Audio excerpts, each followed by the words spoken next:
Hi friends, morning, सत श्री अकाल। आप सभी से मिलकर बहुत अच्छा लगा। लास्ट टाइम हमने एक वीडियो शूट किया था और इस चैनल के माध्यम से डाला था, तो उसमें बहुत सारे साथी का पॉजिटिव कमेंट भी आया और कुछ सारे साथी हमें चैलेंज भी किए।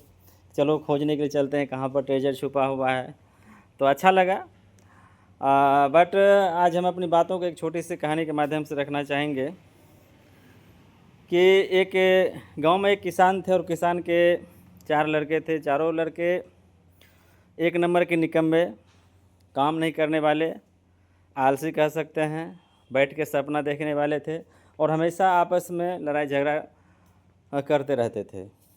तो इस सिचुएशन को देखकर किसान हमेशा दुखी रहता था कि पता ना मेरा नालायक बेटा कब लायक होगा, कब आपस में मिलजुल के रहेगा, कब मेहनत करेगा, कब काम करेगा।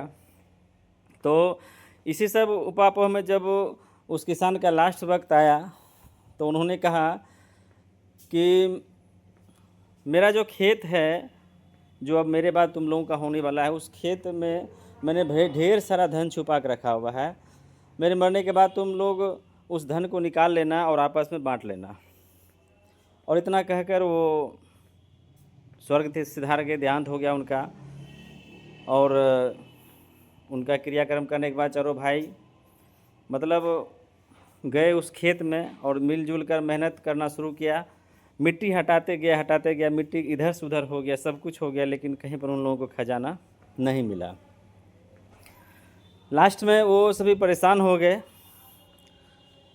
उनको लगने लगा कि पता नहीं पिताजी क्या बोल दिए, कुछ तो मिला नहीं।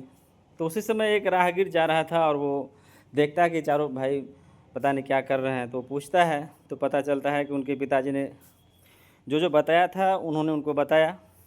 तो वो राहगीर जो थे वो बताते हैं कि एक काम करो, इस खेत में से तुम्हें तो मिला कुछ नहीं, लेकिन तुम लोगों ने जो मिट्टी को इधर से उधर किया है, ये खेती के लायक ज़मीन हो गया है, तुम इसमें कुछ फसल बो दो।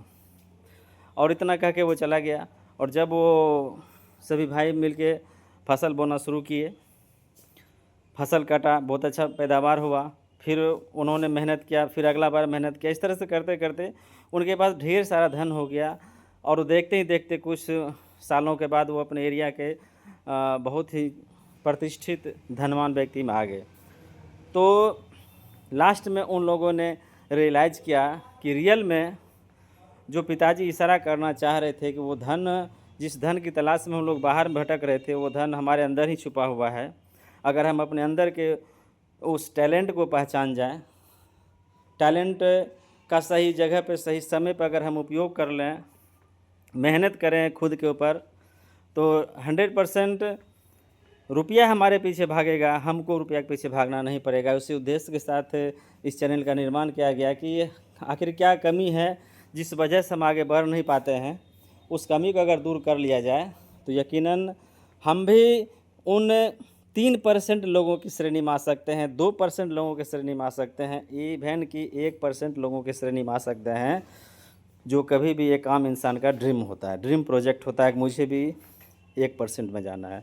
तो ये 3% क्या होता है, इस पर बाद में बात होगा। तो थैंक यू, मिलते हैं नेक्स्ट ब्लॉग में। Bye bye.